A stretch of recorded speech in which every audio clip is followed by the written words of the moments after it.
Welcome to a tale woven from the threads of forgotten dreams and whispered under the pale glow of the moon. This is not a chronicle of the hunt's immediate terrors, but of the profound silence that follows, the echoes of choices made in the dark that gave birth to the very nightmares we now wander. It is a story of a city bathed in more than just blood, a city that reached for the stars and found only a reflection of its own deepest sorrows. We will drift through the memories of Yharnam, through the echoes of Byrgenwerth's ambition and the healing church's devotion, tracing the path that led humanity from the comfort of ignorance to the terrifying revelation of the cosmos. So find a comfortable stillness and let the weight of this long story carry you into rest as we explore the birth of the nightmare together. It began not with a scream, but with the soft, gritty sound of a spade breaking through ancient, impacted earth. Somewhere deep beneath the foundations of what would become Yharnam, a pickaxe struck stone with a dull, resonant chime. A sound that was less a noise and more a vibration. A tremor that would travel up through the bones of the world and set everything that followed into a slow, inexorable motion. They had found it, the Pethumerian labyrinth, a tomb not built for kings or emperors, but for something else entirely, a city of the dead constructed to house secrets that predated humanity itself. The air that wafted from that first, breached opening was cold, carrying the scent of deep, still water and petrified roots, a breath from an age when the earth was young and strange. The first prospectors, armed with little more than lanterns and a desperate, burgeoning curiosity, would have descended into that impossible geometry, their lights casting long, dancing shadows across walls carved with glyphs that told stories not of men, but of the movements of celestial bodies and the dreams of formless things. The silence down there was not empty. It was a presence, a weight, the silence of a cathedral where the god was not absent, but merely sleeping. And in the deepest chambers, they found the first terrible wonders. Pools of a shimmering, silver substance they would call celestial dew, a liquid that seemed to hold the light of dead stars within its viscous, pearlescent drops. And preserved in the stone, encased in amber-like resin or floating in arcane fluids, were the forms. The great ones, beings whose very anatomy defied understanding, a tangled poetry of flesh and concept, with too many limbs or limbs in the wrong places, with eyes that were not eyes, staring out from a slumber that was not life, yet was not quite death. They were beautiful and they were horrifying, and they whispered without sound of a cosmos that was alive and watching and infinitely, terrifyingly vast. This was the spark. This was the moment the flame was lit in the dark, a flame that would first illuminate, then consume everything it touched. From this discovery, Byrgenwerth College was born, rising from the banks of its tranquil, reflective lake like a temple to this new, intoxicating ignorance. Its founder, Provost Willem, an old man even then with a mind as deep and layered as the labyrinth he had helped unearth, saw the path forward not as a violent taking, but as a slow, patient unfolding. He sat in his chair, overlooking the water, his fingers tracing the pages of texts that could not be read, only felt, and he spoke his mantra, a soft, insistent whisper that would become the college's guiding principle. We are thinking things trapped in unthinking flesh. We need eyes on the inside. It was a plea for a different kind of sight, a vision that transcended the crude optics of the pupil and lens, a way of seeing truth not as an object to be grasped, but as a landscape to be inhabited. He urged his scholars to line their brains with eyes, to perceive the cosmos not from without, but from within its very fabric. For a time, Byrgenwerth was a place of quiet, fervent study, a sanctuary where the most brilliant minds of a generation gathered to ponder the glyphs, to analyze the dewdrops, to dissect the arcane ecology of the tomb. The first hunters were not hunters then. They were prospectors, guards, sturdy men and women hired to protect the scholars from the physical dangers of the deep, from the occasional, skittering thing that had survived the long eons in the dark. But the hunger, once awakened, is a difficult beast to sate. The contemplative path is a long and winding road, and for some, the allure of a shortcut, of a more immediate, tangible power, began to glow with a feverish intensity. And in the shadow of Willem's patient wisdom, a new star was rising. A scholar named Laurence, whose ambition burned with a brighter, cleaner, and ultimately more dangerous flame. You could see it in the set of his jaw, in the intensity of his gaze, a conviction that Willem's path was one of cowardice, of hiding from the very truths they sought. A schism was forming, not with shouts and slammed doors, but in the quiet of the library, in the way two men would look at the same shimmering vial of blood, one with the reverence of a philosopher, the other with the calculating gleam of a conqueror. That schism would break the world. Laurence, with a conviction that felt like divine certainty, took what was forbidden. He did not merely study the sacred medium found in the tomb. He took a vial of it, a substance that was more than blood, a liquid testament to a biology beyond human comprehension. He turned his back on the placid waters of Byrgenwerth, on the old man who sat like a stone in a river, and he carried his prize to the city of Yharnam. And there he founded the healing church. It began with miracles, as such things often do. The old blood administered by the newly ordained ministers of the church could cure any ailment. The lame walked, the blind saw, consumptives drew deep, clear breaths for the first time in years. It was a power so profound, so undeniable, that it felt like a new dawn. Yharnam was transformed, almost overnight, from a simple city of stone and smoke into a Mecca for the sick and the desperate, a beacon of hope in a world of suffering. Pilgrims flooded its narrow, cobbled streets, their prayers a constant, murmured hum beneath the ever-present chime of the cathedral bell. They called it a communion, this sharing of the blood, a sacred act that bound the city together in a web of shared salvation. But salvation, when it comes from a source beyond human understanding, always carries a hidden price. Slowly, subtly, a new sickness began to spread, a malaise the doctors called ashen blood.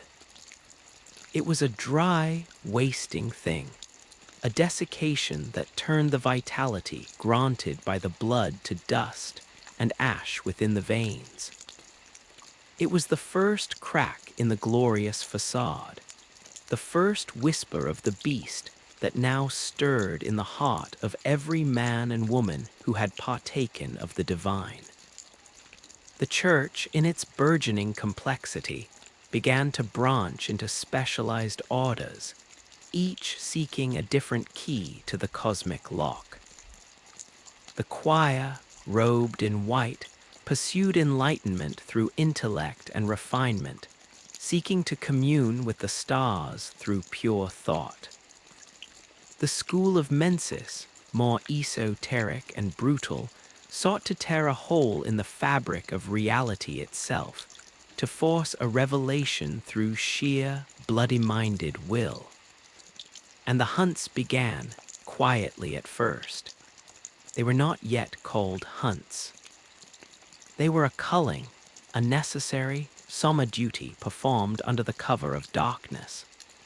The first beasts were few, pitiable things, citizens whose bodies had rebelled against the sacred gift, and they were put down with a quiet efficiency, their bodies disposed of in secret, their existence a shameful secret the church buried deep, hoping the truth would never see the light of the new day they believed they were creating.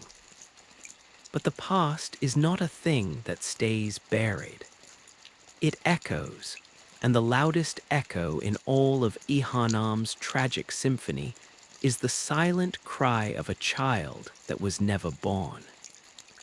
Long before Byrgenwerth, before the labyrinth was even a memory, there was a queen of the Pithumerians, Yharnam herself, her story etched in sorrow and stone. She was chosen, or perhaps cursed, to carry the child of a great one, a being named Mergo. But the child was stillborn, a tragedy that transcended mere mortality, an event of such profound cosmic grief that it scarred the very nature of reality. The cry of that lost child, a sound that never was, became a frequency, a resonance that pulsed through the nightmare realms, a siren call for sympathy from other, similarly bereaved celestial beings. This theme of the lost child, the yearned-for offspring, is the melancholic heart that beats beneath all the horror. It is a wound that the great ones, in their immense and alien loneliness, seem to share with humanity. This shared sorrow, however, did not lead to understanding, but to a further, more profound transgression. The hunters of the healing church, in their relentless pursuit of the source of the old blood, found their way to the fishing hamlet. What they discovered there was another tragedy. The corpse of the great one Kos, washed upon the shore, and her orphaned child. But where a being of higher understanding might have felt reverence or pity, the hunters saw only opportunity, only a resource to be harvested. Their desecration was absolute, a violation of something sacred that went beyond morality and into the realm of cosmic sin. They tore the orphan from its mother's lifeless form, they experimented, they sought to pry its secrets loose with cold steel and colder intent. And the hamlet, witnessing this, cursed them. It was a curse not of words but of essence, a verdict delivered by the very cosmos they sought to conquer. This act, this singular moment of profound violation, directly gave birth to the hunter's nightmare, a hellish dimension not of fire and brimstone, but of endless, repeating violence, a purgatory specifically crafted for those who carried the taint of the hunter's bloodlust. It is a place where the sin is not punished, but relived forever, a tide of blood that never recedes. And here we begin to understand the true nature of a nightmare in this wounded world. It is not a dream, not a fantasy. It is a tangible plane, a realm of existence born from a concentration of immense sin, profound sorrow, or unresolved trauma. It is a place where guilt takes form, where regret becomes landscape, and where the echoes of a single terrible deed can ripple outward, creating a forever place, a prison for the soul. As the beastly scourge began to manifest more openly in the streets of Yharnam, the choir, sequestered in their pristine, white-walled sanctum of the upper cathedral ward, sought to rise above it. They viewed the transformation into beasts as a base, vulgar failure, a descent into the crude animalism they believed their intellect could transcend. Their goal was not to fight the blood, but to surpass it entirely, to commune with the great ones through the purity of thought and the refinement of the mind. Their laboratories were places of eerie silence, broken only by the gentle hum of arcane machinery and the soft, wet sounds of their work. They cultivated the celestial emissary, a being they grew from children and infused with their understanding of the cosmos, creating a living, breathing antenna, a conduit designed to send their prayers and thoughts spiraling out into the star-filled void. It was through these efforts, through this desperate, arrogant reaching, that they made contact with Ebrietta's, daughter of the cosmos. They found her left behind, a true great one weeping in the dark of the altar of despair, a creature of immense power and profound, palpable sadness. And in their triumph, they made a fatal error. They saw her not as a being to be understood, but as a tool to be used, a font of knowledge and power from which they could drink deeply. They attempted to bridge the gap, to force a communion, and in doing so, they created the living failures. These pitiful, hulking creatures were the result of their attempts to replicate kin, beings closer to the great ones. They were biological dead ends, testament to the arrogance of trying to force a square peg of human ambition into the round hole of cosmic truth. The choir in their ivory tower believed they were ascending, becoming kin themselves, their forms shifting, becoming pale and fragile, their minds expanding into realms of light and music. But this ascent was also a dissolution, a fading away from the world of substance.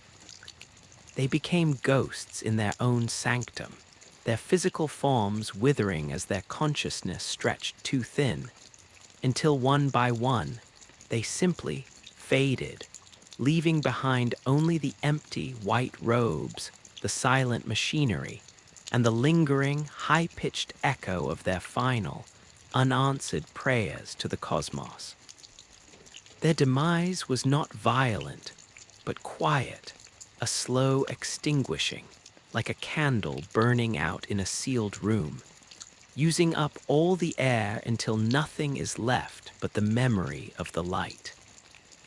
The silence that settled over the upper cathedral ward was of a different quality than the raucous, beast-haunted cacophony of the city below. It was a refined silence, a sterile hollowness that spoke not of absence, but of a profound and total consumption. The air itself felt thin, rarefied, as if all the vitality had been siphoned away to fuel the choir's final, fruitless prayers. One could walk those polished marble halls and hear only the whisper of one's own breath, the faint, almost imperceptible scuttling of small, many-legged things that had made their homes in the intricate clockwork of abandoned orreries and astral projectors. The grand windows, which once offered a panoramic view of Yharnam's spires and the star-dusted sky, were now filmed with a delicate, silvery mold, a fungal bloom that seemed to feed on the lingering traces of cosmic thought. In the laboratories, beakers and alembics stood exactly as they were left, some still holding the faint, phosphorescent dregs of experiments meant to distill consciousness into a potable form. The air there smelled of ozone and old roses, a cloying, sweet scent that masked a deeper, more unsettling odor, the scent of milk turning sour, of something once pure undergoing a slow, invisible putrefaction. This was the cost of their chosen path. While the city beneath them tore itself apart in a frenzy of blood and fur, the choir had sought to float above it all, to untether their souls from the messy, biological destiny of the beast. They had believed the mind was a vessel that could be polished to such a high sheen that it would reflect the face of God. But the mind, when stretched too far, becomes a void. Their attempts to become kin were not a transformation, but an unraveling. Their flesh, no longer anchored by a robust, earthly will, grew pale and translucent, like parchment held before a flame. Their bones became brittle, their voices reedy and thin, until they could no longer form words, only a continuous ethereal hum that resonated with the frequencies they were trying to capture. In the end, they did not die, they dissipated. They became like mist, their essence bleeding out into the astral currents they had so desperately tried to ride, leaving behind only the chilling, beautiful emptiness of their sanctum, a monument to the idea that the highest aspirations, when divorced from humility, can lead to the most complete and silent of obliterations. Yet the echoes of their work did not fade entirely. Their contact with ebriettas had sent ripples through the fabric of the unseen world, ripples that were felt in another, far more visceral and brutal branch of the church. The school of Mensis, operating from the unseen, night-shrouded district that bore their name, took the choir's failure not as a warning, but as a challenge. Where the choir sought to whisper to the cosmos, Mensis sought to scream. Theirs was a methodology of brute force esotericism, a belief that if one could not ascend to the nightmare, one could instead drag the nightmare, kicking and screaming, into the waking world. Their rituals were not conducted in pristine laboratories, but in hidden chambers deep beneath the city, in ossuaries lined with the skulls of saints and sinners alike, in amphitheaters where the geometry of the architecture was designed not for aesthetics, but to focus and amplify specific, terrible frequencies of thought and suffering. The key to their endeavor was the Mensis cage, a device of grotesque and profound symbolism. It was a cage not for the body, but for the mind, a wrought-iron helmet of such intricate, tortuous design that it seemed to be a physical representation of a migraine. Its bars were meant not to keep thoughts in, but to keep a certain kind of reality out, to focus the wearer's consciousness like a lens, concentrating it to a single, white-hot point capable of burning a hole in the veil between worlds. To don the cage was to willingly sacrifice the chaos of individual thought for the singular, agonizing purpose of the ritual. The members of Mensis were not scholars in the traditional sense. They were fanatics, their individuality subsumed by the shared, monstrous goal of their enterprise. They gathered in their secret, lamplit halls, their faces hidden behind the iron cages, their voices a low, synchronized chant that was less a language and more a vibration, a hum that made the stone walls sweat a thin, black fluid. Their ultimate ritual was an act of unparalleled audacity and folly. They sought to use a relic of immense power, the still-beating heart of a great one's child, a thing of pure, concentrated potential, as a lodestone to attract the attention of a specific celestial intelligence. They believed that by creating a resonance of profound, concentrated will, they could force a great one to manifest in their midst, to grant them an audience and the enlightenment that came with it. The air in their ritual chamber grew thick and heavy, smelling of hot copper and lightning. The very light bent strangely, curving around the chanting, caged figures in impossible ways. Shadows did not fall away from the lamplight, but pooled and congealed into solid, shifting forms. The chant reached a fever pitch, a sound that was felt in the teeth and the marrow rather than heard by the ears. And for a moment, it seemed they had succeeded. A presence began to coalesce in the center of their circle, a form of shifting, iridescent light and impossible angles. It was the birth of a new nightmare, a forced communion, a telephone call placed directly into the heart of the cosmos. But the voice that answered was not one of greeting or revelation. It was the silent, psychic scream of the child Mergo, the lost offspring of Queen Yharnam, its eternal, unborn wail echoing across the plains of existence. The Mensis ritual did not summon a benevolent god. It tapped directly into the raw, unending sorrow at the center of Yharnam's curse. The result was not enlightenment, but an instantaneous, catastrophic implosion of reality. The consciousness of every single member of the school of Mensis was violently, irrevocably ripped from their bodies. Their physical forms died in that instant, their hearts seizing, their brains turning to slurry within their skulls.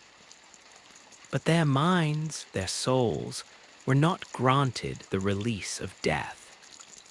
Instead, they were pulled into the newly formed, still stabilizing nightmare realm their ritual had just birthed, the nightmare of Mensis. There, in that hellish landscape of jagged rock and shifting, malevolent architecture, their consciousnesses were trapped forever, bound to the endless, screaming lament of the child they had used as their bait.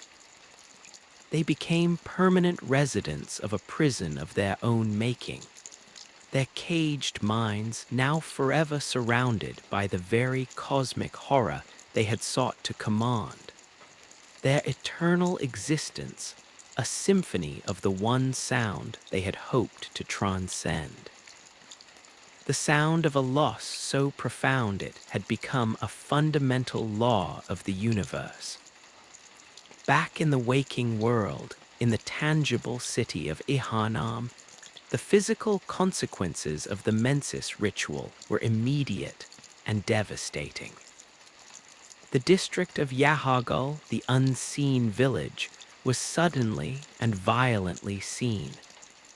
The fabric of its secrecy was torn asunder, but it was not revealed as a place of holy men and scholars.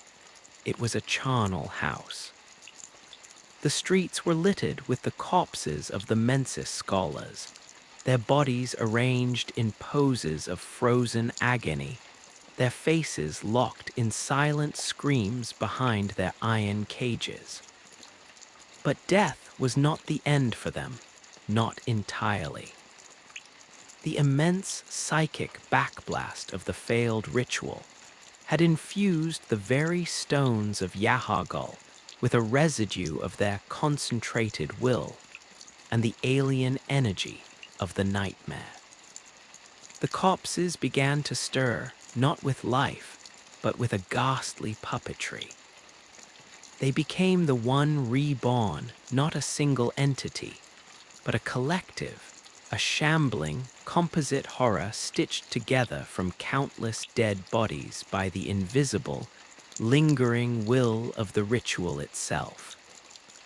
It was a perverse mockery of resurrection, a testament to the fact that some forces once unleashed cannot be contained, and that the line between the seeker and the sought, between the summoner and the summoned, is perilously thin, and once crossed, can never be uncrossed.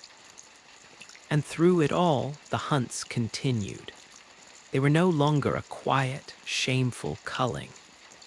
They were a city-wide frenzy, a sanctioned purge that occurred under the light of a swollen, yellow moon. The healing church, its leadership either dissolved into mist or trapped in a nightmare, had lost all control. The hunt was now a self-perpetuating cycle, a brutal, bloody feedback loop. The fear of the beast created more beasts. The violence of the hunt bred more violence, and the blood, the sacred, terrible old blood, soaked into the cobblestones, seeped into the soil and rose into the air as a fine. Coppery mist that every citizen breathed with every terrified, ragged breath. The hunters themselves, the very tools designed to stem the tide, were becoming part of the disease. Their prolonged exposure to the blood, their constant immersion in the carnage, was changing them. It was a subtler transformation than the bestial scourge, but no less profound. They began to dream of a small, cobbled lane leading to a tidy little workshop. They began to hear a soft, haunting melody played on a music box. They were developing a shared memory, a shared longing, for a place of peace that none of them had ever physically visited. They were being drawn into the dream, not as visitors, but as permanent residents, their souls being slowly woven into the tapestry of the nightmare, their purpose as hunters becoming an eternal, inescapable fate. The line between the hunter and the hunted, between the waker and the dreamer, was dissolving, and all of Yharnam was slowly, inevitably, drowning in the blood tide of its own collective sin, a tide that was now lapping at the shores of reality itself. The dream of the workshop was a subtle poison, a slow-acting venom that worked its way into the hunter's soul not through a bite or a claw, but through the quiet moments between the violence. It began as a faint, almost musical hum at the edge of hearing, a tune without a melody, a rhythm that matched the pulsing of the blood in their own veins after a particularly grueling hunt. Then came the scent, a bizarre and comforting mixture of old, polished wood, cold forge smoke, and the faint, sweet aroma of dried flowers, chamomile and lavender. Perhaps, a stark contrast to the pervasive reek of offal, gunpowder, and fear that clung to Yharnam's streets. A hunter would find themselves, in a moment of exhausted respite leaning against a blood-slicked wall, suddenly and vividly picturing a cozy, lamplit room, the walls lined with meticulously arranged tools, the air warm and still. They would see the gleam of a whetstone on a workbench, the careful curve of a saw cleaver's handle, the soft glow of a lantern casting a pool of golden light on a rough-hewn wooden floor. It was a memory that felt more real than the cold stone beneath their boots, a sense of home so profound it ached. Yet it was a home none of them could ever recall leaving. This was the hunter's dream, Jayaman's refuge, and it was calling to them. It was not a place one could find on a map, nor a destination one could walk to. It was a state of being, a dimension of purpose woven from the very essence of the hunt, and it needed its agents, its eternal instruments. The doll in the garden, her porcelain face eternally serene, her hands forever folded in her lap, was the anchor. She was a creation of immense power and pathos, crafted by Jayaman in a fit of lonely, desperate longing, a perfect, unmoving effigy of a woman he could never have. And in the dream she lived.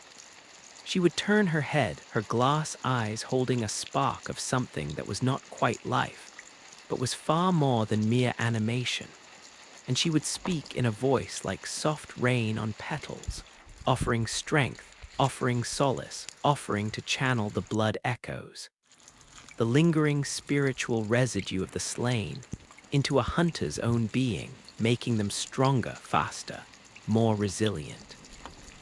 It was a transaction of profound intimacy, a silent pact made in a garden of silent, watchful headstones, each one marking a hunter who had come before, who had ultimately failed or fallen to the dream's final, sweet release. The dream was a sanctuary, yes, but it was a gilded cage. It was a place where a hunter could always return, their wounds miraculously healed, their weapons repaired, their resolve seemingly restored. But with each return, the ties that bound them to the waking world grew thinner, more frayed. The faces of the few remaining sane citizens in Yharnam began to look like smudged paintings, their voices distant and muffled. The tangible world was losing its substance, its gravity, while the dream, with its haunting music box melody and its silent, caring doll, was becoming the only true reality. And Jayaman, the first hunter, slept fitfully in his wheelchair amidst the flowers, his body racked by the tremors of a nightmare from which he could never wake. He was the host of this parasitic reality, the linchpin. In his dreams, he was forever trapped in a memory of his own failure, his own powerlessness. He would mutter in his sleep, pleads and apologies whispered to the moon. "Oh, Laurence, what's taking you so long?" he would sigh, a name that was now a ghost, a testament to the friend whose ambition had set this entire tragedy in motion. He was waiting for a salvation that would never come, a release that could only be granted by a new hunter, one strong enough and ruthless enough to end his suffering by taking his place, by becoming the new core of the dream, the new eternal warden of the hunt. His existence was a perfect, self-perpetuating cycle of regret. a monument to the idea that the first sin of the hunt was not the killing of beasts, but the creation of a system that required the sacrifice of its own creators, a wheel that demanded fresh blood to keep turning forever. Meanwhile, in the deepest, most hidden recesses of the world, another kind of dream was unfolding. This was the frontier, a wild, poisonous expanse that existed on the frayed edges of the collective unconscious. It was not a crafted refuge like Jaemun's workshop, nor a prison of sorrow like the nightmare of Mensis. It was a place of festering, primal chaos, a landscape that mirrored the internal rot of the blood itself. The air was a thick, yellow haze, heavy with the cloying scent of blooming poison flowers and the damp, earthy smell of gigantic, parasitic fungi. The ground was unstable, a brittle crust of rock and petrified moss over pools of shimmering, virulent toxin. Strange, bell-like flowers hung from twisted, leafless trees, their gentle chimes a deceptive lullaby that belied the lethal miasma they released. This was the realm of the night apostles, beings who had not sought communion or enlightenment, but had instead embraced the scourge of the beast on a philosophical level. They saw the transformation not as a disease to be cured, but as a return to a purer, more honest state of being, a shedding of the weak, duplicitous human shell to reveal the powerful, uncomplicated truth of the predator within. Here in the frontier, they practiced their vile communion, their rituals involving the consumption of rotted, maggot-ridden flesh and the inhalation of toxic spores, seeking to accelerate their own metamorphosis, to become not mere beasts, but something else entirely, something ancient and revered and utterly, terrifyingly free from the shackles of human thought and conscience. It was in this caustic, dream-blighted wilderness that the most profound and terrible secret of the healing church lay buried, a secret that connected the desecration of the fishing hamlet directly to the heart of Yharnam's curse. The hamlet's curse had not been a simple spoken thing. It was a metaphysical stain, a karmic debt that had to be contained. And the church, in its hubris, had chosen to contain it not by atonement, but by building over it. They had constructed their most sacred of places, the grand cathedral, directly atop the spiritual wound, a Gothic marvel of stone and stained glass founded upon an ocean of unacknowledged sin. The very ground upon which the faithful gathered to receive the healing blood was the same ground that held the psychic echo of Kos's violated corpse and the orphan's stolen life. The grandeur of the cathedral, with its soaring vaults and its incense-thick air, was a desperate, architectural scream meant to drown out the whispering truth beneath its foundations. Every prayer offered at its altar, every drop of blood administered in its halls, was a fresh layer of paint on a festering wall, a temporary, flimsy mask over a truth so horrifying that to face it would have meant the instantaneous collapse of the entire healing church edifice, both physical and ideological. The blood, the very source of their power and their salvation, was irrevocably tainted by this foundational act of violence. The beast was not an impurity in the blood. The beast was the blood's memory of the sin that had been committed to obtain it. The scourge was the physical manifestation of a repressed, collective guilt, a body remembering a trauma that the mind had worked so hard to bury. This truth echoed in the existence of the Vilebloods of Canehurst Castle. Isolated on their frozen Gothic crag across a broken bridge, they were heretics in the eyes of the church, but in another light, they were merely purists. They partook of the old blood, but they sought it in what they believed was its untainted form, the blood of a Pethumerian queen, Yharnam herself, the mother of the lost child Mergo. They believed that by drinking from this ancient, royal lineage, they could avoid the bestial scourge and achieve a different kind of ascension, not to kin, but to a form of perfected, eternal aristocracy. Their knight Marta Logarius and their queen Analyse were testaments to this different path. Logarius, in his frozen, eternal vigil at the roof of the castle, was a being of immense, chilling will, his body preserved not by blood, but by a cold, unwavering purpose to guard the queen's secret and prevent the spread of her forbidden blood.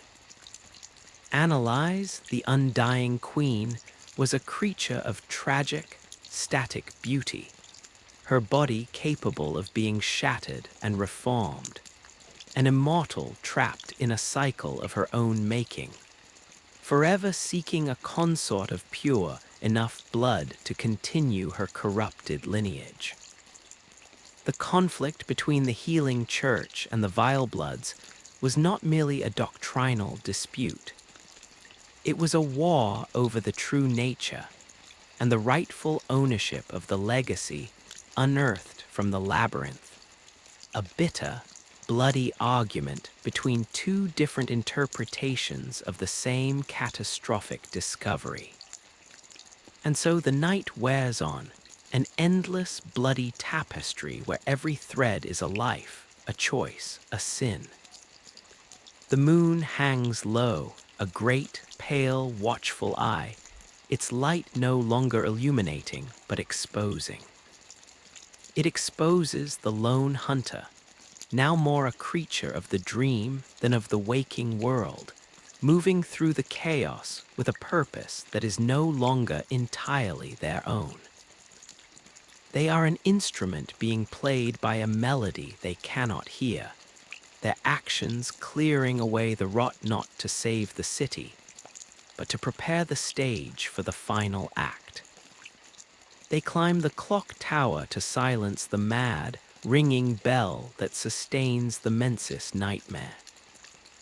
They descend into the depths of the church workshop, past the abandoned, gibbering patients, to confront the dark beast, the embodiment of the fear that started it all.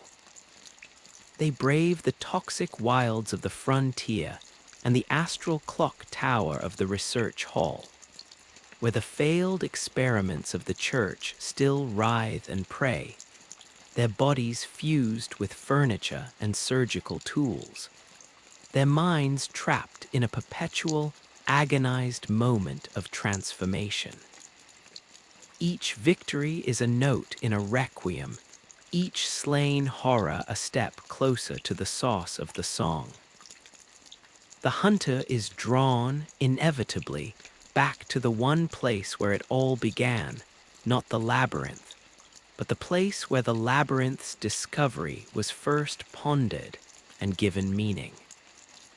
Byrgenwerth, the college is a ghost of itself, a hollow shell perched on the edge of the silent, black lake.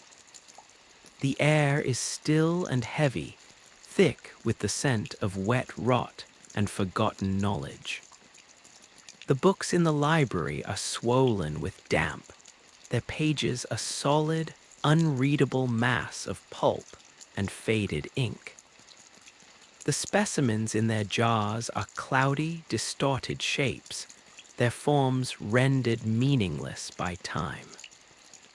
And there, on the balcony, facing the water, sits the source of the first, patient whisper. Provost Willem, the old man who had urged eyes on the inside, is still in his chair. But he is not a man any longer. He is a monument, a calcified figure, his body having undergone a transformation that was neither beast nor kin, but a third, stranger thing. His flesh has taken on the texture and color of ancient, water-smoothed stone. Vines and moss creep over his motionless limbs. His head is tilted back, and from his gaping mouth, a single, massive, milky white eye stares unblinkingly at the cosmos, a literal manifestation of his life's work. He has become a seeing thing, but what he sees and what he understands is a mystery lost to the petrification of his form. He is a testament to the path not taken, a road that ended not in a scream, but in a profound, stone-like silence, a watching that has lasted so long it has become indistinguishable from the landscape itself. He does not move as the hunter approaches. He offers no wisdom, no final challenge. He is simply there, a fixed point in a turning world, the first and last scholar, his final lesson being that the pursuit of knowledge, when pursued to its absolute end, may not lead to answers, but to a state of being where the very concept of a question becomes irrelevant.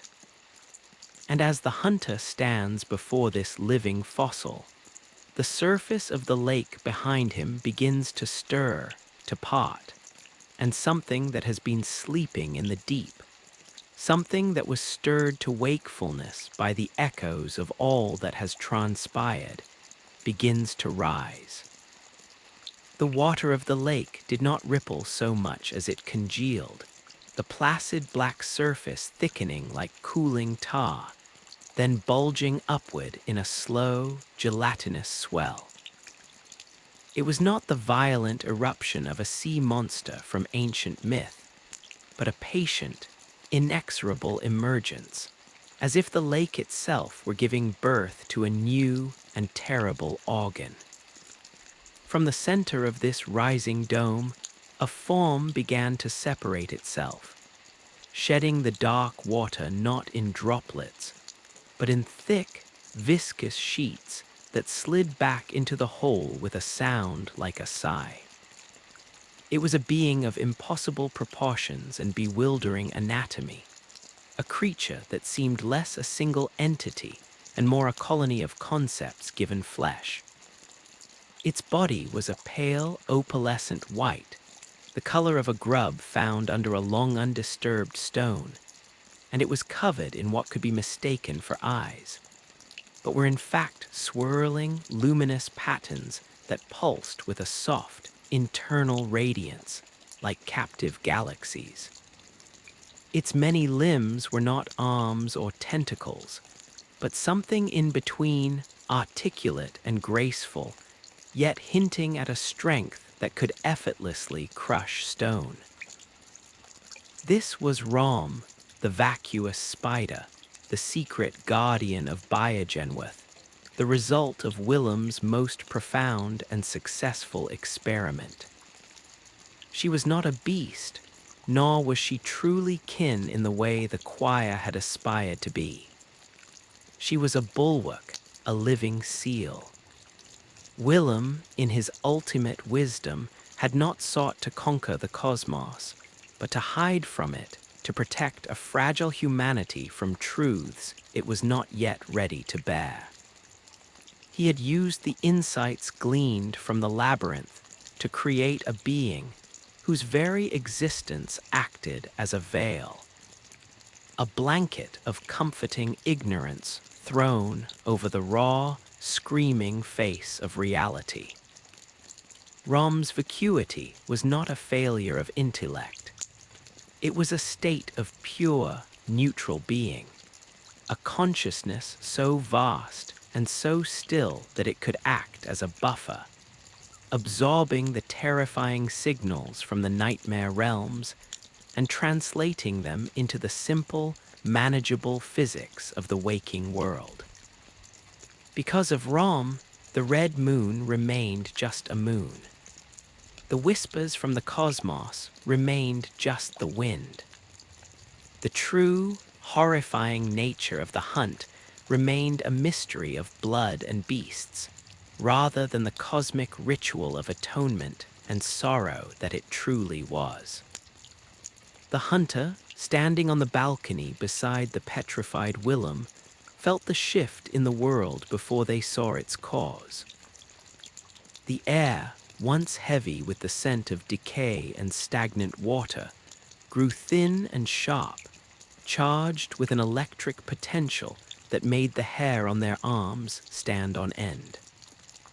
The very light seemed to bleach the colors of the world, the deep green of the moss, the silver of the moon on the water, the dark wood of the college, draining away into a monochrome of stark whites and profound blacks.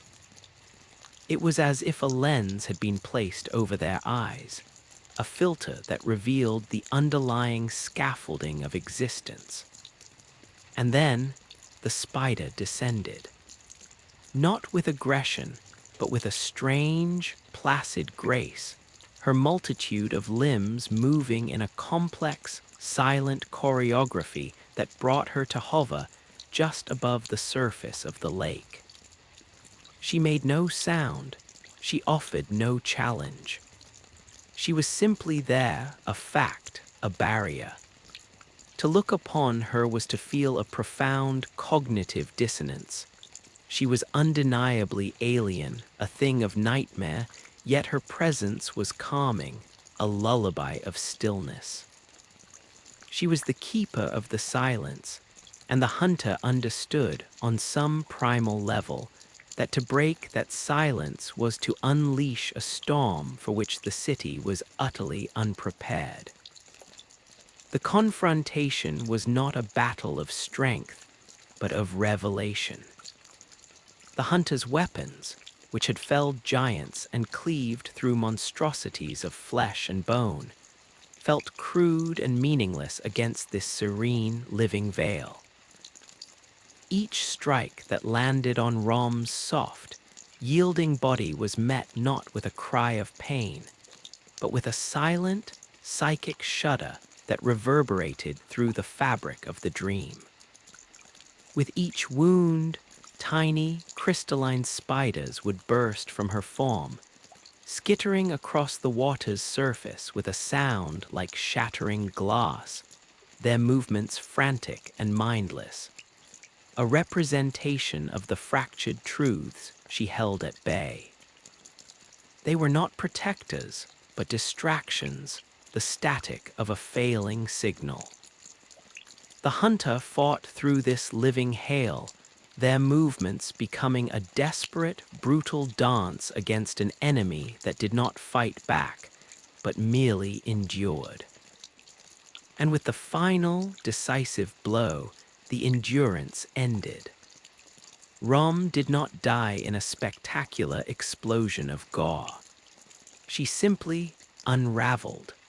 Her form dissolved into a shower of shimmering, pale motes of light, like a constellation coming apart at the seams. There was a final, soft sigh, the sound of a held breath being released after a lifetime, and then silence. But it was a different silence.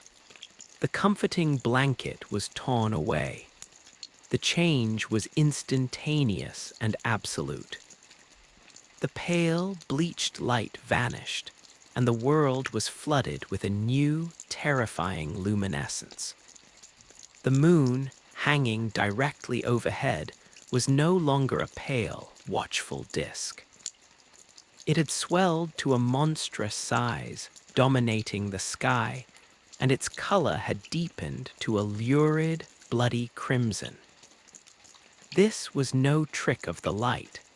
This was the true face of the celestial body, revealed now that Rom's veil was gone.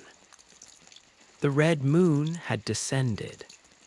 Its light fell upon Yharnam like a physical weight, a thick crimson syrup that saturated every brick, every cobblestone, every pane of glass.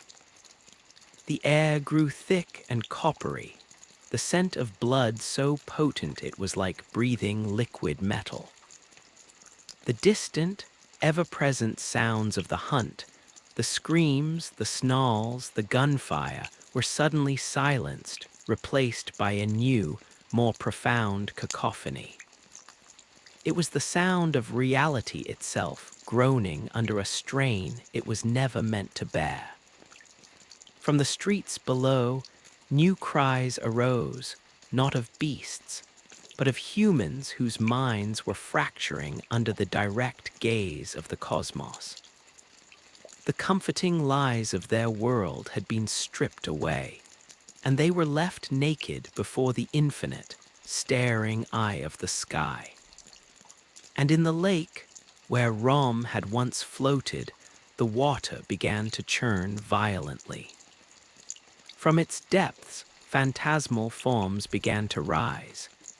They were the messengers, the small, wizened creatures of the dream, but here they were not playful or helpful. They were mourners, their tiny forms writhing in agony, their hands clutching at their featureless faces as they swarmed the shore, a silent, grieving audience to the apocalypse. The ground itself seemed to become less solid, the stone of the balcony shifting under the hunter's feet as if it were made of sand. The very architecture of Byrgenwerth wavered, its lines blurring, its substance beginning to bleed into the nightmare that was now flooding the waking world. The hunter had sought to end a mystery, to shatter an illusion, and in doing so they had not brought clarity, but had instead opened a door that could never be closed.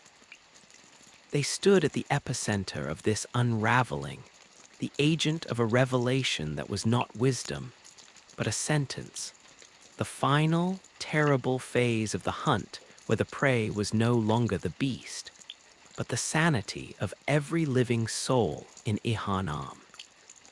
The line between the dream and the waking world, so carefully maintained by Rom's sacrifice, had not just been crossed, it had been utterly erased, and the hunter, drenched in the blood-red light of the true moon, was now a citizen of a new, horrifying country, where the sky itself was a wound, and the air was a prayer to a god that had finally stopped sleeping.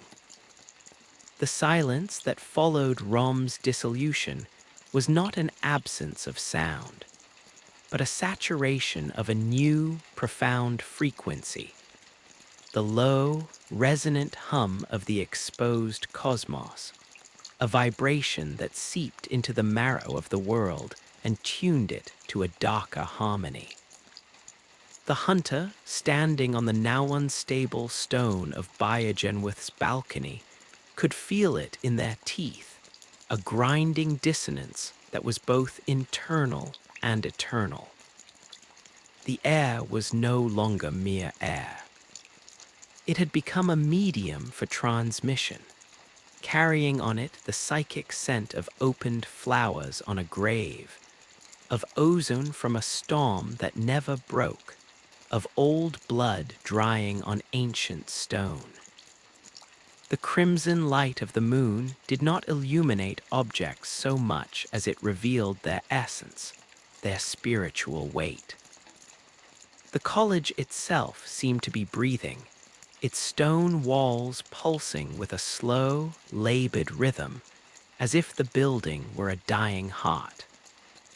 The black lake below was no longer water, but a sheet of obsidian reflecting not the sky, but the swirling, chaotic patterns of the nightmare realms now laid bare.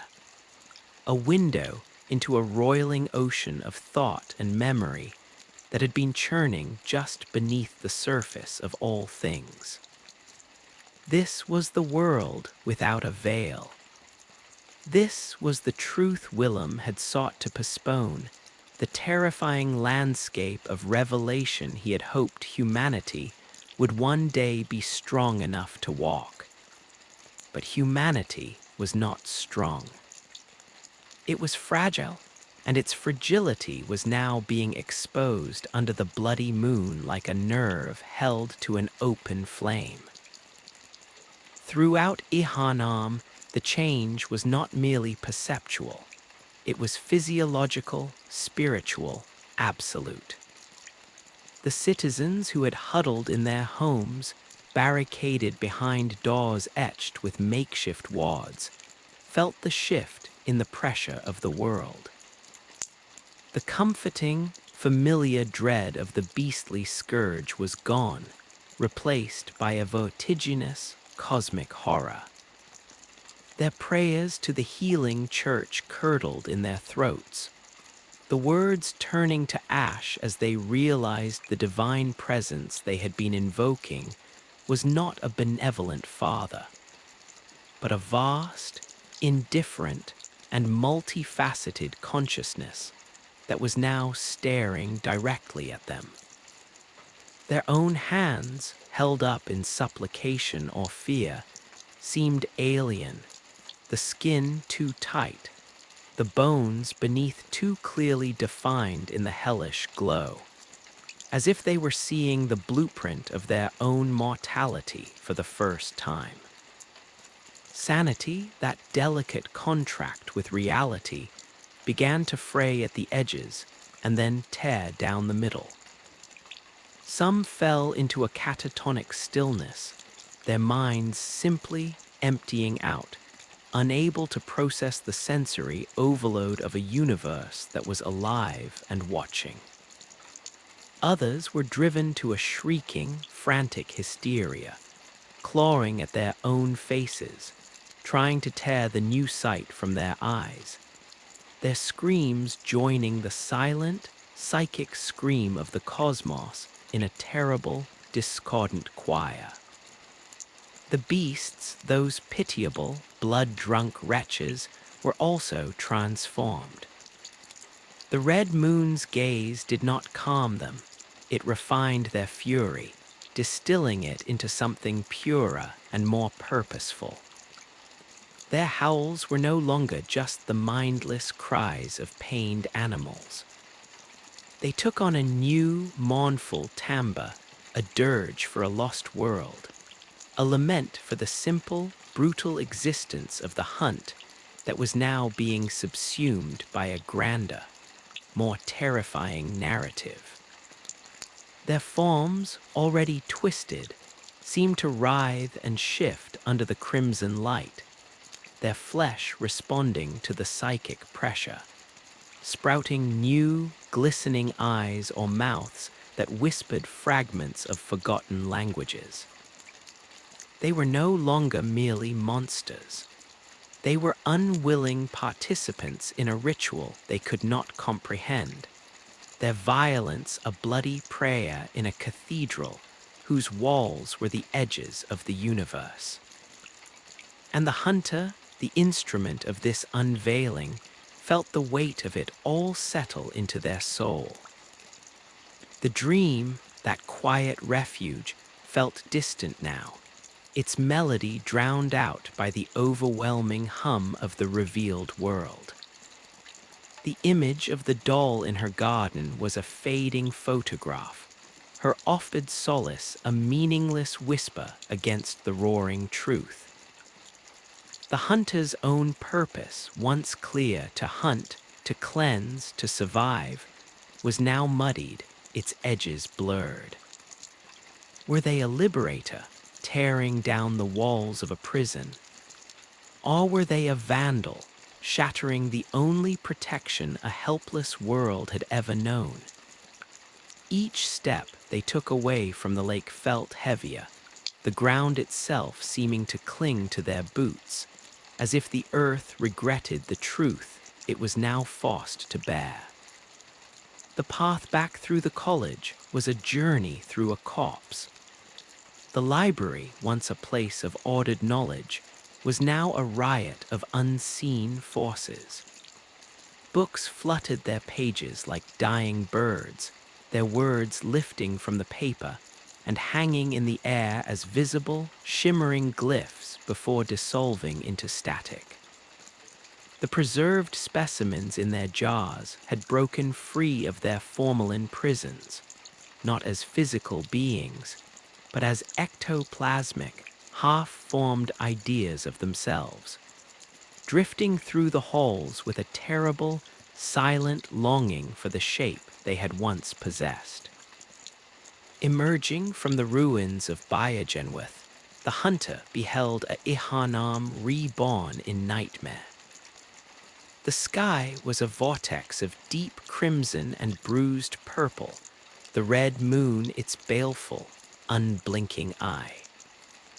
The familiar Gothic spires of the city were now silhouetted against a sky that was not empty, but full, swirling with nebulous, non-Euclidean shapes, with faint, gossamer structures that might have been galaxies or might have been the branching capillaries of some immeasurable being.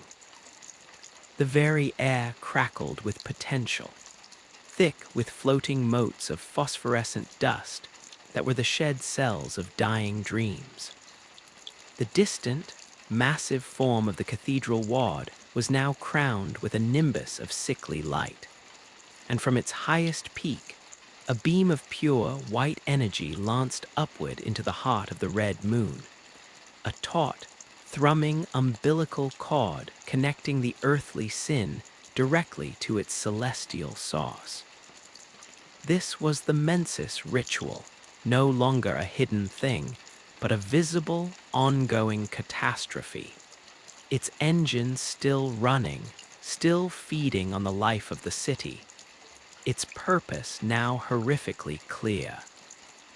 To use the collective suffering of Yharnam as a beacon, to ensure the attention of the Great Ones never wavered.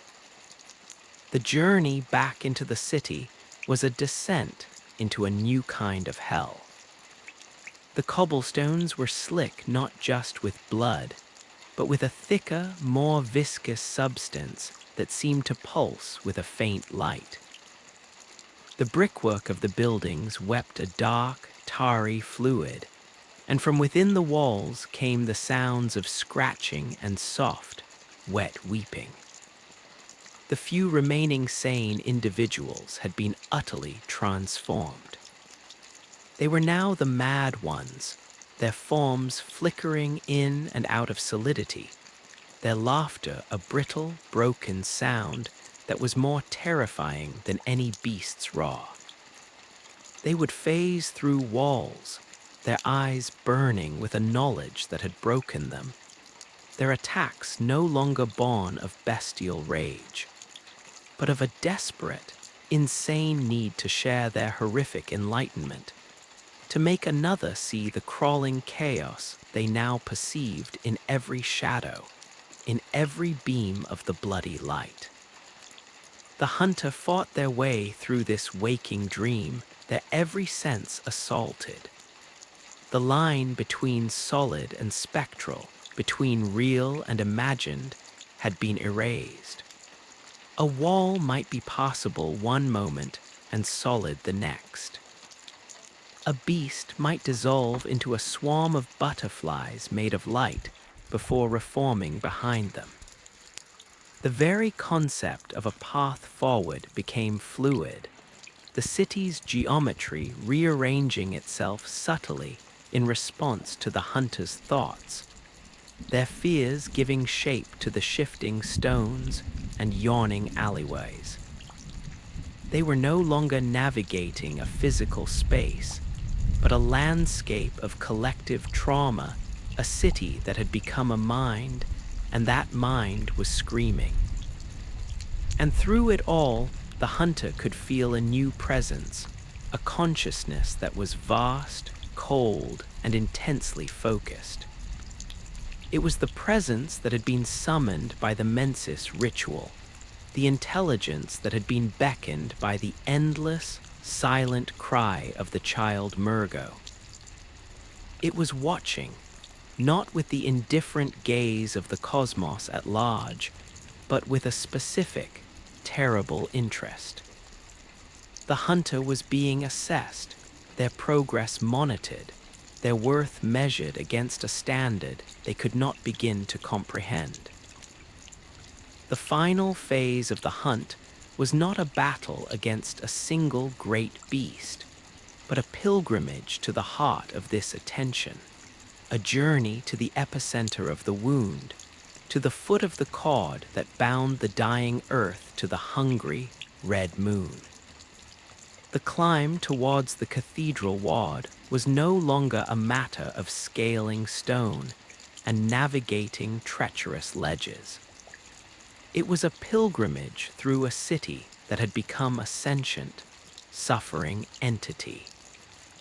The very atmosphere pressed in with a tangible weight, a psychic humidity that beaded on the skin like cold sweat.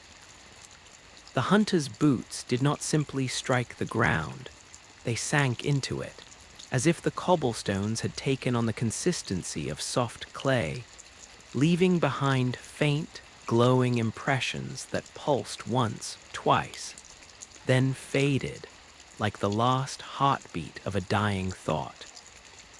The gargoyles perched on the eaves of the buildings were no longer inert stone. Their heads slowly turned, their blank eyes tracking the hunter's progress, and a low, grinding rumble issued from their throats, a sound not of menace, but of profound, geological sorrow, as if the city's foundations were voicing a grief too deep for human language. The air was thick with the scent of ozone and overripe fruit, a sweet, cloying odor that heralded a spiritual rot far more advanced than any physical decay. The great bridge leading to the cathedral ward, once a grand avenue of approach, was now a gauntlet of solidified nightmare. The corpses of giants and fallen hunters that littered its span were not merely dead, they were being absorbed. The stone of the bridge was slowly, inexorably consuming them, pulling their forms into its matrix, their limbs and faces frozen in a final, silent scream just beneath a shimmering, obsidian surface. It was as if the city was digesting its own history, its own tragedies, incorporating them into its ever-shifting anatomy. To walk across it was to walk across a gallery of the damned, each footfall echoing with the muted, collective anguish of those being eternally interred. The massive, wrought-iron gates of the ward itself were sealed, but not by any physical lock.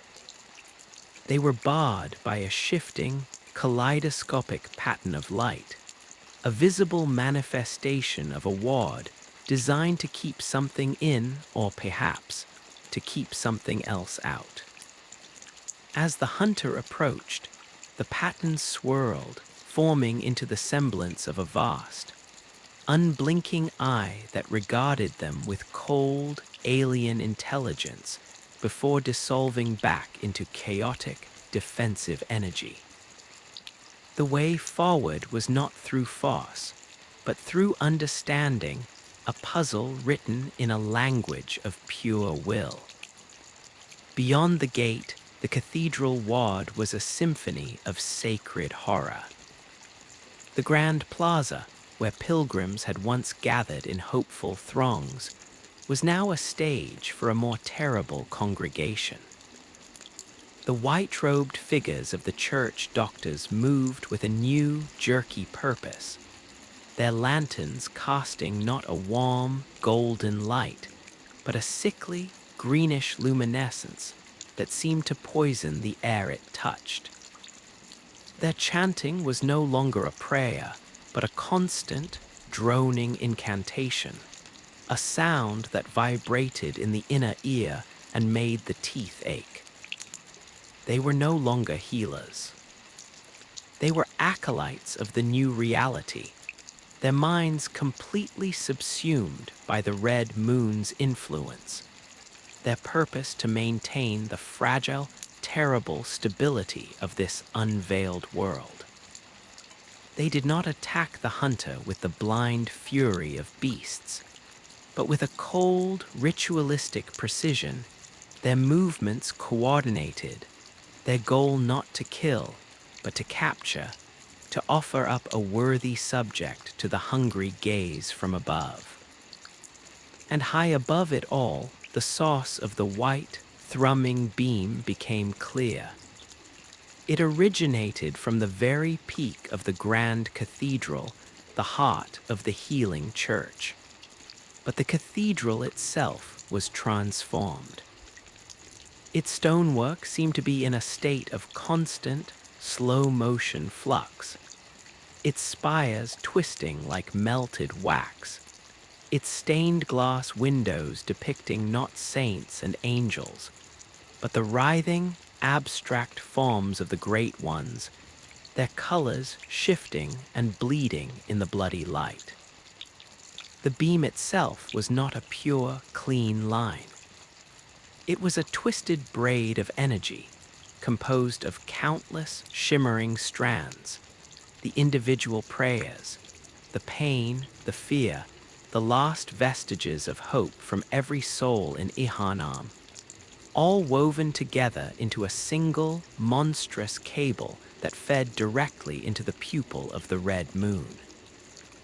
The hum that emanated from it was the sound of a city's soul being systematically drained, a low, resonant note of existential exhaustion.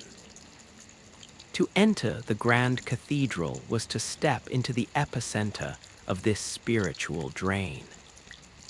The vast, vaulted interior was no longer a place of worship, but a laboratory of the divine.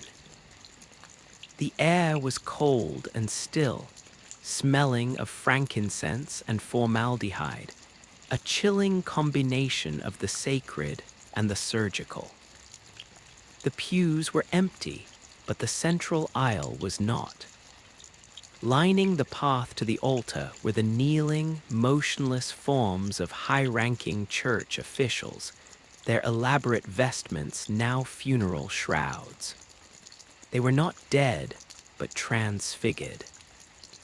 Their bodies had been turned to a smooth, featureless gray stone, their heads thrown back in a unified posture of ecstatic, terminal supplication. They were living batteries, their life force siphoned away to power the ritual above. Their petrified forms a permanent, silent choir in this cathedral of sorrow.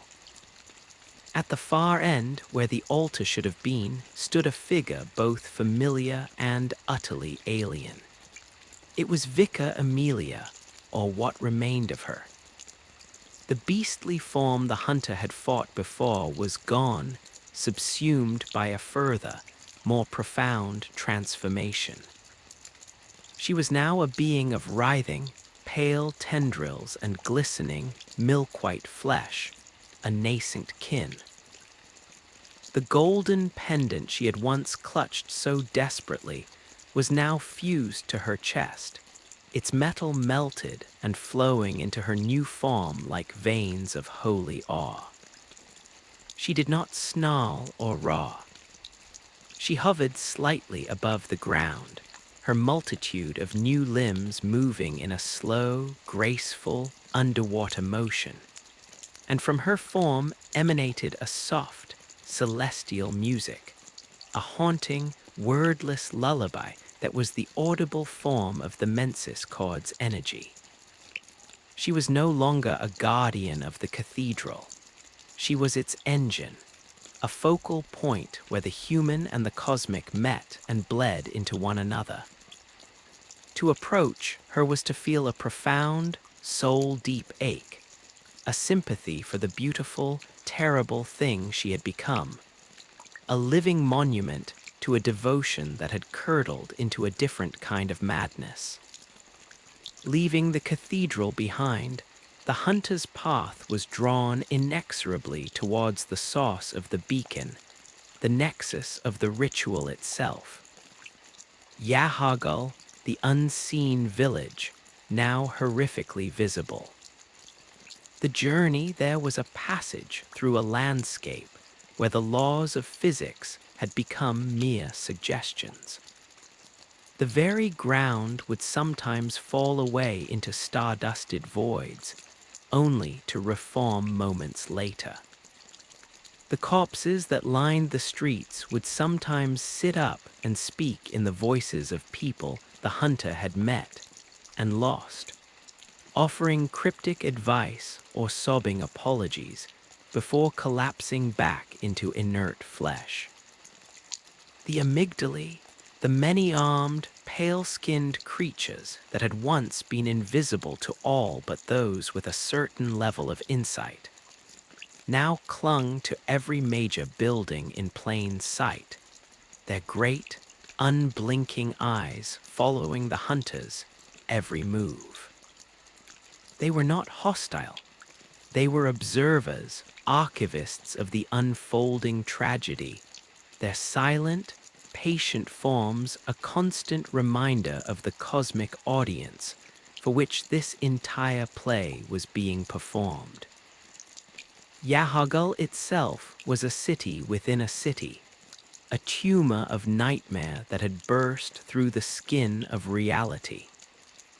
Its architecture was a brutalist poetry of despair, all sharp angles and impossible perspectives.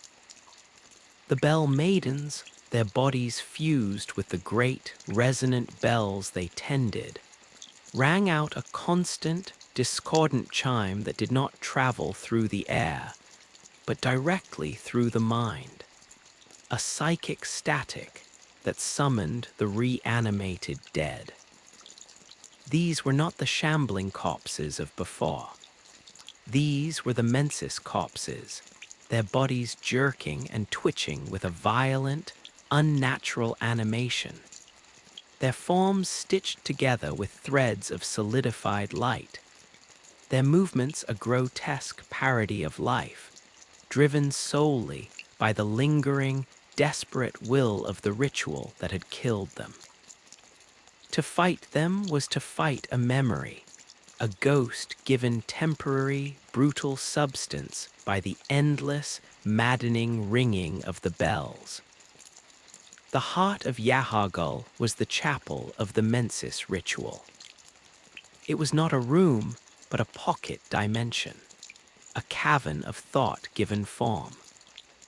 The walls were not stone, but a swirling, shifting mosaic of captured memories and stolen dreams, a kaleidoscope of every face that had ever received the blood, every beast that had ever been slain, every prayer that had ever been whispered in the grand cathedral.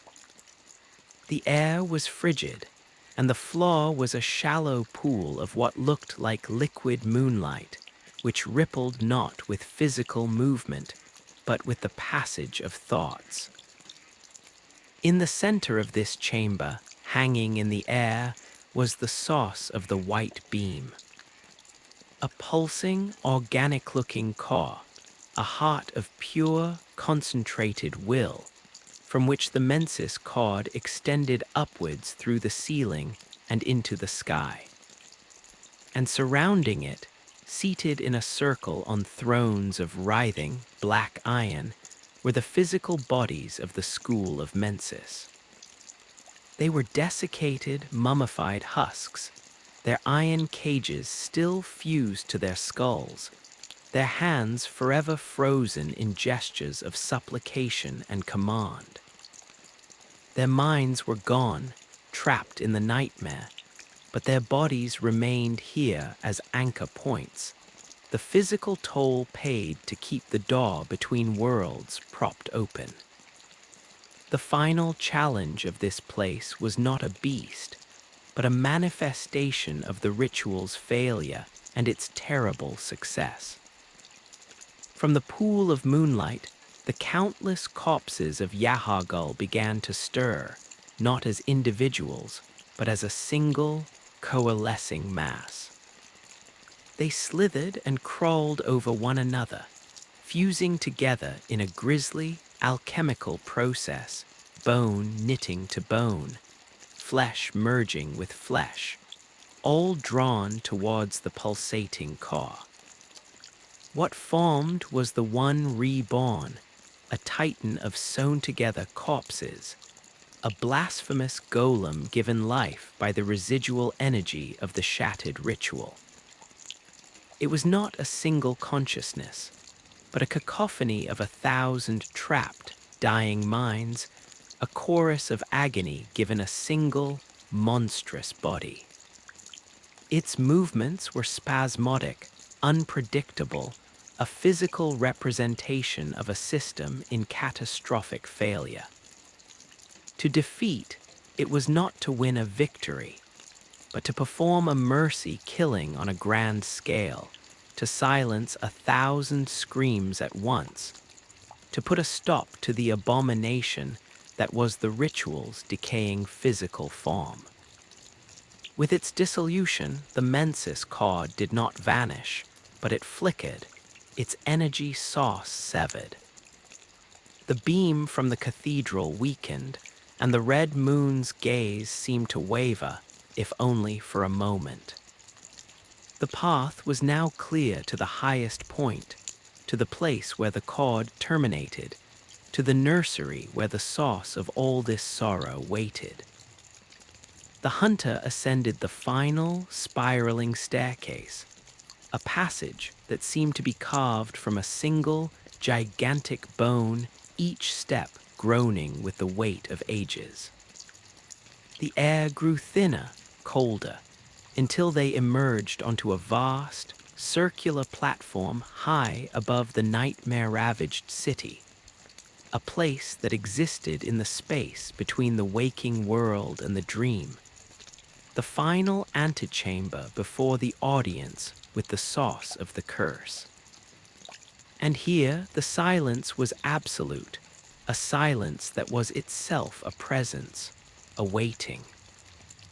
The only sound was the faint, ethereal, and heartbreaking sound of a music box playing a lullaby for a child that would never be born. The air on the platform was not the air of Yharnam, nor was it the thin, rarefied substance of the choir's towers or the metallic chill of the hunter's dream. It was a void, a perfect absence of wind, of scent, of temperature.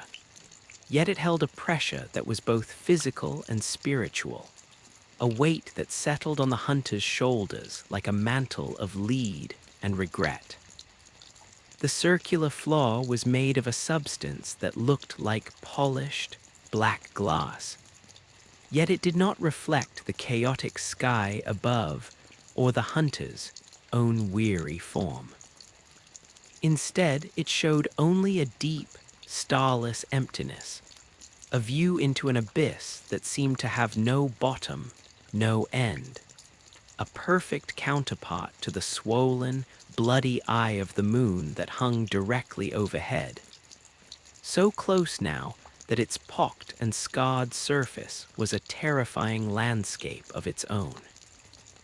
The platform itself floated in this non-space, unmoored from any conventional geography, a raft adrift on a sea of silent, cosmic grief.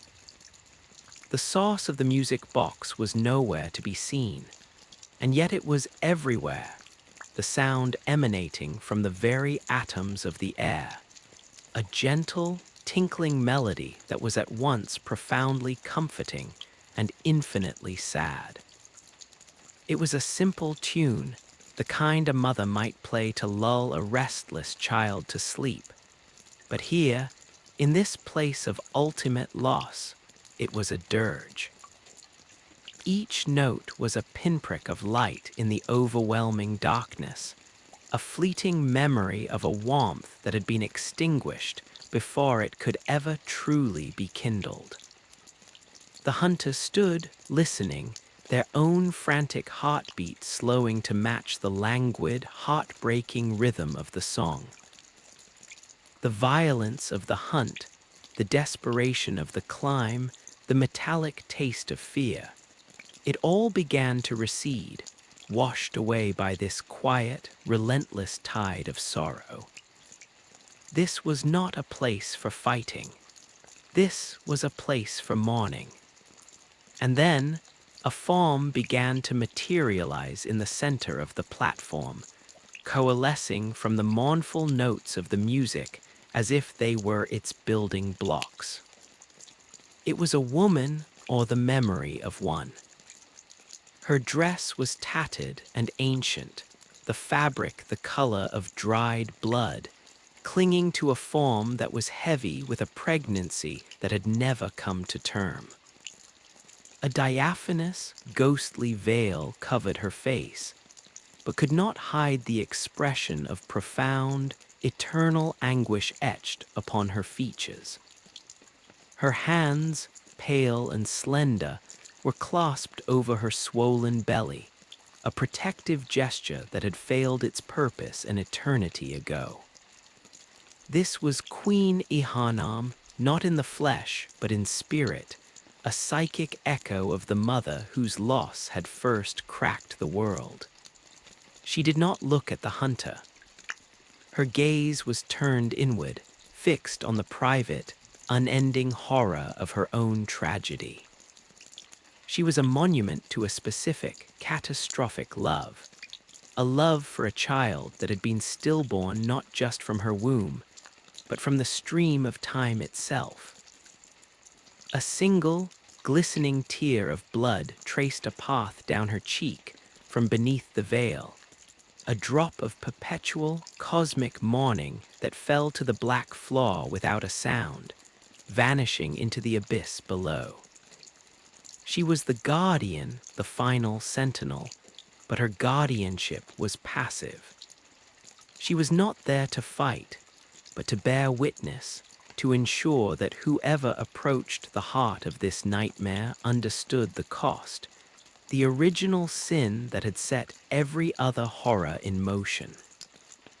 As the hunter watched, the faint, translucent form of a newborn child appeared in her arms for a moment, a bundle of swaddling clothes and silent, tiny features, before dissolving back into motes of pale light.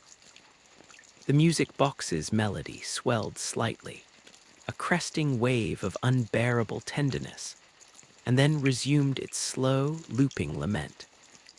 To pass her was to walk through the heart of her sorrow, to feel the phantom weight of that lost child in one's own arms, to understand that every beast slain, every prayer uttered, every drop of blood spilled in Yharnam was, in its own way, an echo of this one primordial cry of loss. Beyond her, the platform narrowed into a short, fragile-looking bridge of woven light and shadow, leading to a smaller, isolated dais. And there, in the center of that dais, hung the source of the mensis cord, the focal point of the entire ritual. It was a cradle, an ornate, beautiful thing carved from a wood that seemed to be made of solidified moonlight, rocking gently though there was no wind. And within the cradle there was nothing. Nothing but a presence, a concentration of absence so powerful it warped the space around it. This was Mergo's loft.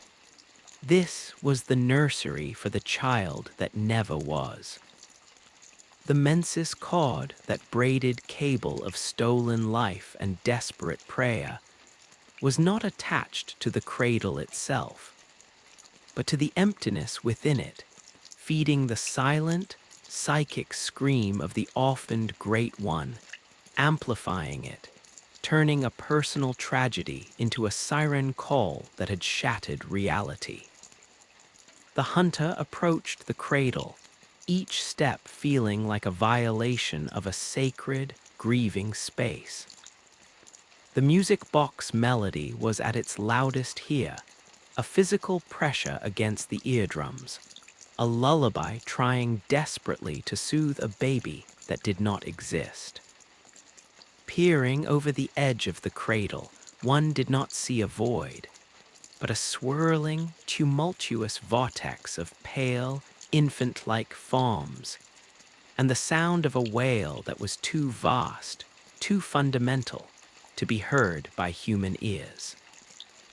It was a sound felt in the soul, a vibration of pure, unadulterated loss that resonated with every loss the hunter had ever suffered, every person they had failed to save, every hope that had curdled into despair. This was the core of the nightmare, not a monster, not a god, but a child's cry, eternal and unanswered. It was then that the wet nurse came. She did not arrive with a roar or a flash of light. One moment, the dais was empty save for the hunter and the cradle. The next, she was simply there, a presence that had always been, standing between the hunter and the source of the cry. She was a being of utter silence and profound menace, a tall, slender figure with multiple, slender arms that ended in wickedly sharp, scythe-like blades. She was draped in tattered, black garments that seemed to drink the light, and her face was hidden by a complex, lacquered mask that was at once serene and utterly terrifying. She did not breathe. She did not speak. She was the ultimate protector, the manifestation of the cosmos's answer to the child's cry, not a comforting mother, but a silent, deadly guardian whose only purpose was to ensure that the crying never, ever stopped. She was the keeper of the lament, the enforcer of the endless grief. Her very existence was a statement. Some sorrows are too great to be soothed. They can only be preserved, encased in violence and silence forever. The battle that ensued was a ballet of shadows and whispers. The wet nurse did not fight with rage, but with an eerie, flawless precision. Her multiple arms moved in a complex, interweaving pattern, the scythes cutting through the air without a sound, leaving behind trails of purplish black smoke that smelled of grave dust and forgotten lullabies. She would vanish into a cloud of this smoke, only to reappear in another part of the dais, her movements a form of teleportation that was less about speed and more about simply being elsewhere, as if she were editing herself in and out of the local reality. At times, she would cast the entire dais into an impenetrable magical darkness, a gloom so absolute it felt like being submerged in ink. Within this darkness, only the faint, ethereal trails of her scythes were visible, lethal will-o'-the-wisps in a starless night, and the hunter had to move on instinct and memory alone, the haunting melody of the music box their only guide through the blinding void. To fight her was to fight a concept, the concept of an eternal, protected sorrow. Each parry, each dodge, each strike that landed on her silent, yielding form felt like a blasphemy, an attempt to interrupt a sacred, if terrible, vigil. She was not a beast to be cleansed. She was a function of the nightmare, a necessary component of the curse, and to defeat her was to perform the ultimate act of mercy, to silence the guardian and by extension, the cry she protected. When the final blow was struck, she did not cry out. She simply dissolved, her form unraveling into the same black smoke from which she was born, her lacquered mask clattering to the floor of the dais, empty and inert. The magical darkness lifted. The oppressive silence she carried with her broke. And then a new sound emerged. It was not a cry, but a coo. A gentle, contented gurgle, the sound of a baby finally, blissfully falling asleep. The swirling, tumultuous vortex within the cradle stilled. The frantic, psychic wail that had been pulsing through the hunter's soul for what felt like an eternity simply ceased. The music box, its purpose finally fulfilled, played one last, lingering, sweetly resolved chord, and then fell silent.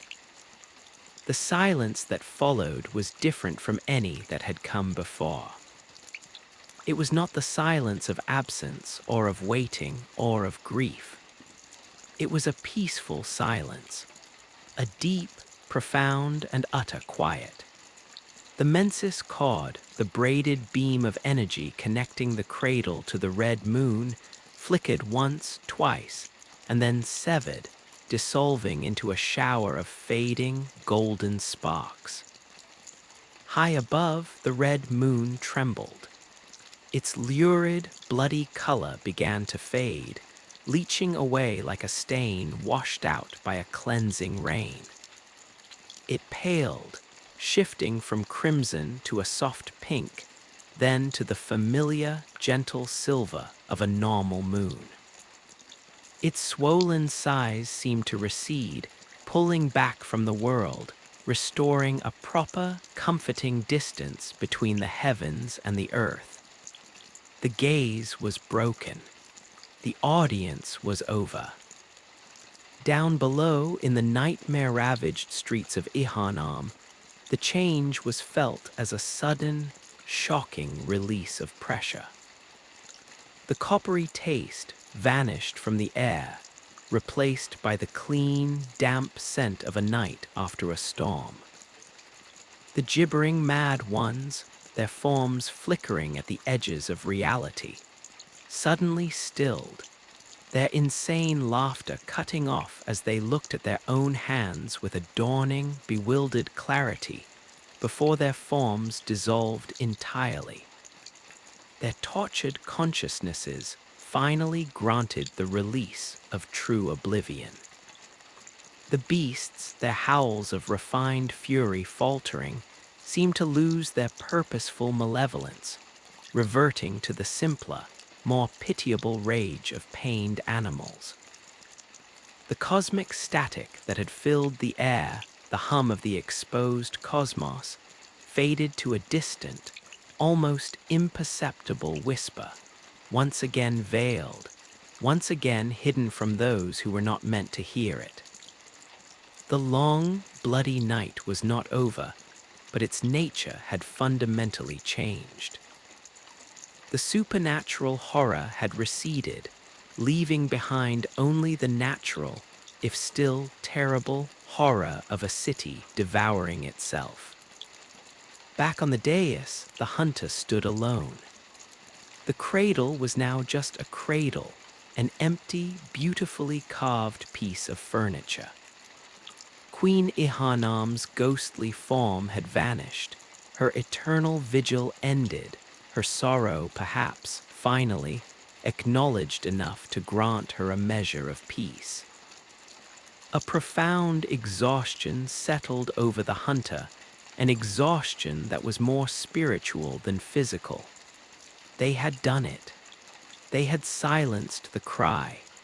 They had ended the mensis ritual. They had, in a very real sense, saved Yharnam from a fate worse than death, eternal, conscious damnation under a staring, hungry sky. But as the hunter turned to leave, the world did not return to normal.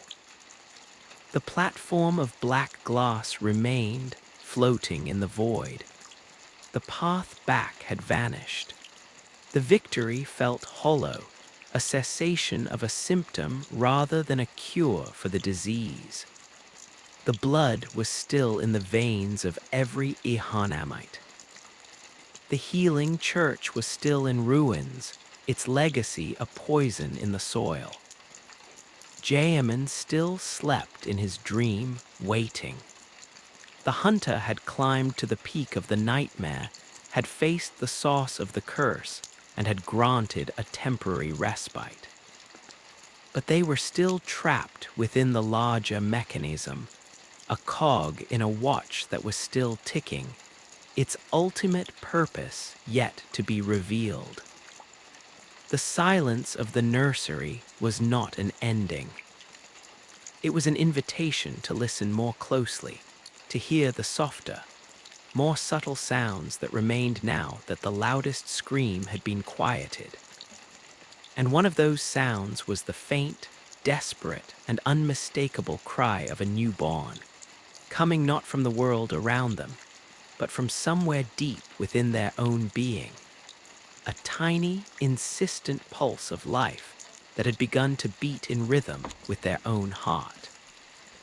The hunter stood in the profound quiet, the echo of the infant's final, contented sigh seeming to linger in the very substance of the air. A scent now of rain-washed stone and night-blooming jasmine, a cleansing after the long centuries of metallic despair. The victory was a fragile, hollow sphere in their chest, a bubble of respite that they knew with a certainty that went beyond thought could not last. They had stilled the loudest note in the symphony of sorrow, but the orchestra remained, its players merely pausing, instruments poised, waiting for the next downbeat. The silence was not an absence of sound, but a different kind of listening. It was the silence of a held breath, of a world waiting to see what would fill the void left by the vanished wail. They looked down at their hands, expecting to see them stained with the evidence of their final, necessary violation. But they were clean. The blood that had soaked their garments, that had crusted under their nails, that had painted their weapons in 100 shades of crimson, was gone, as if the confrontation with the wet nurse had been a battle not of bodies, but of essences, and the victory had been a purification by fire of a spiritual kind. Yet the memory of the violence was a phantom limb, an ache in a muscle that no longer existed. They could still feel the jarring impact of their weapon against the wet nurse's silent form, the way she had yielded without resistance, her dissolution less a death and more a dismissal, a duty fulfilled. They had not slain a monster, they had turned a key in a lock, and the door had swung open onto a deeper, darker room. The journey back from the loft was not a retracing of steps, but an unraveling.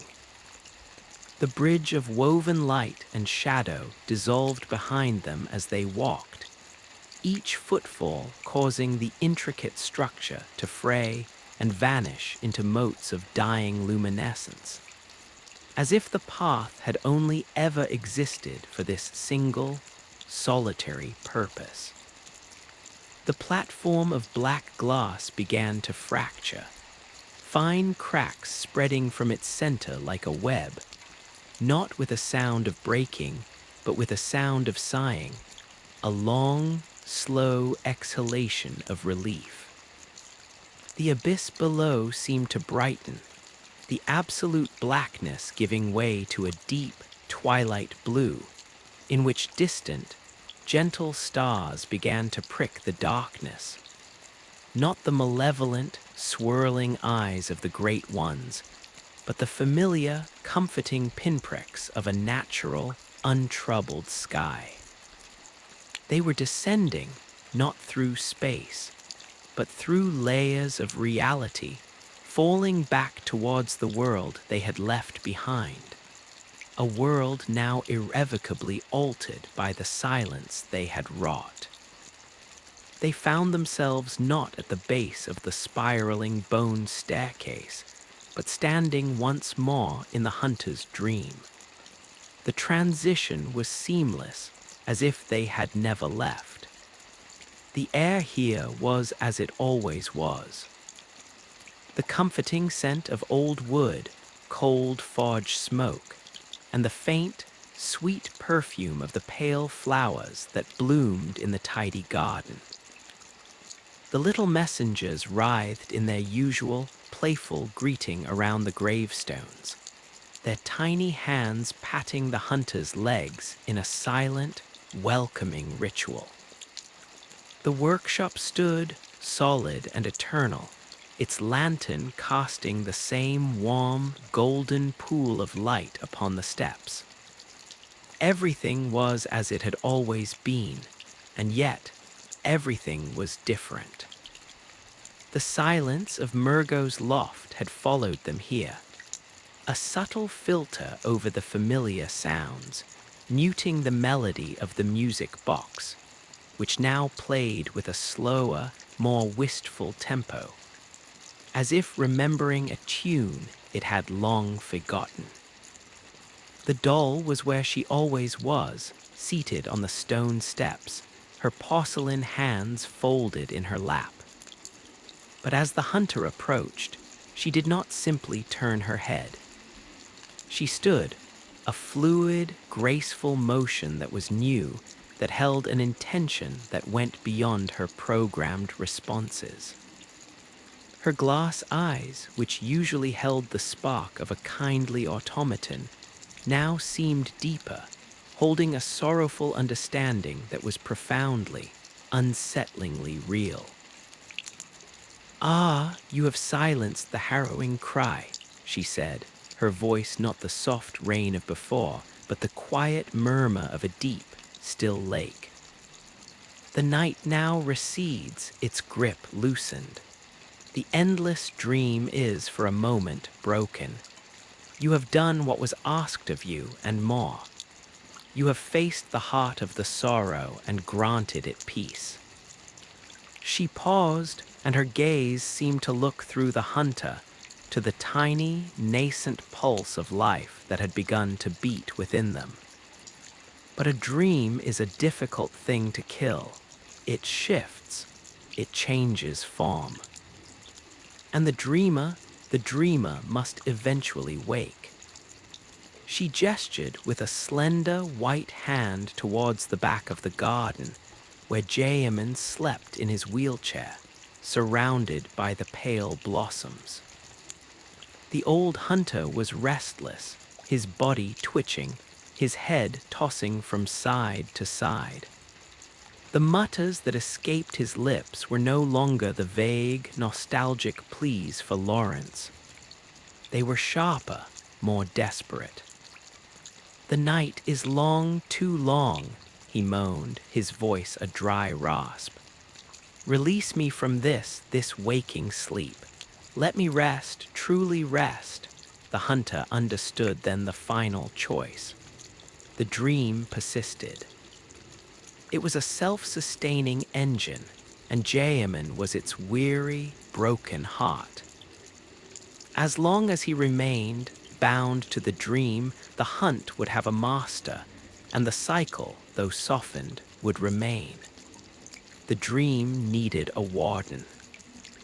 The silence they had won was only a temporary ceasefire in an eternal war. To truly end it, to sever the last thread binding the nightmare to the world, one of them had to remain. Yharnam, in his agony, was begging for the hunter to take his place, to become the new core of the dream, to guide the hunters of future nights from this quiet, lonely refuge, to forever be the doll's keeper and the dream's prisoner. It was the ultimate, selfless sacrifice, the final atonement for the sin of the hunt. Or there was another path, a darker, more final one. The hunter could refuse. They could challenge Jayaman not as a student to a master, but as a liberator to a prisoner. They could grant him the death he so desperately craved, the true, final sleep that would shatter the dream entirely. But to do so would be to cut the last tether, to leave the world of Yharnam to its own devices, without the sanctuary of the dream, without the healing touch of the doll, without any refuge from the beastly scourge that still lurked in the blood of its people. It would be a true, absolute dawn, but a dawn that broke over a world left to heal its own terrible wounds alone.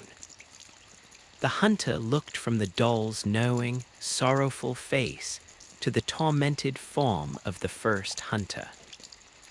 The tiny, new life within them pulsed, a quiet, insistent counterrhythm to the slow, dying melody of the music box. They had come so far, through so much blood and revelation, only to be faced with this final, impossible decision. To embrace an eternity of peaceful, lonely duty, or to unleash a final, cleansing fire and trust that the embers of humanity could survive the ensuing cold. The silence of the nursery had been a gift, but this new silence, the silence of the garden waiting for their answer, was the heaviest weight they had ever had to bear. The dream was not over. It was simply waiting for its new, and perhaps final, shape to be chosen.